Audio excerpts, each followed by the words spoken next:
اسی طرح صحیح مسلم کی ایک حدیث ہے، جریر بن عبداللہ رضی اللہ تعالیٰ عنہ فرماتے ہیں کہ میں نے رسول اللہ صلی اللہ علیہ وسلم سے اچانک پڑ جانے والی نظر کے بارے میں پوچھا کہ جب اچانک کسی نامحرم پر نظر پڑ جائے تو اس کے بارے میں کیا حکم ہے؟ تو حضور صلی اللہ علیہ وسلم نے فرمایا کہ اپنی نگاہ پھیر لو،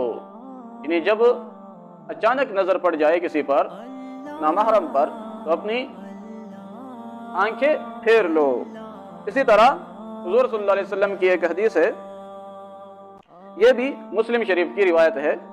آپ صلی اللہ علیہ وسلم فرماتے ہیں العینانی تزنیانی، کہ آنکھیں بھی زنا کرتی ہے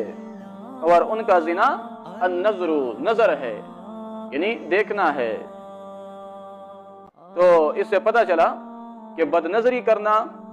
چاہے وہ ویڈیو ہو یا تصویر ہو، نامحرم کو شہوت سے دیکھنا، چاہے وہ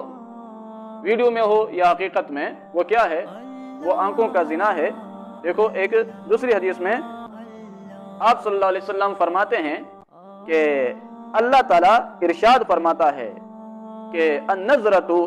سحم مسموم من سہام ابلیس، کہ بد نظری یہ شیطان کے تیروں میں سے ایک زہریلا تیر ہے، جو اسے میرے خوف سے چھوڑ دے تو میں اس کے عوض اسے ایسے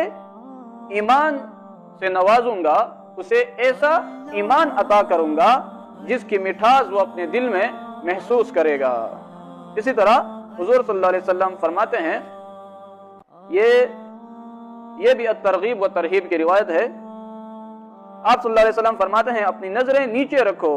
اور شرمگاہوں کی حفاظت کرو، ورنہ اللہ تعالیٰ وہ تمہارے چہروں سے نور کو لے جائے گا، یعنی تمہارے چہرے بے نور ہو جائیں گے۔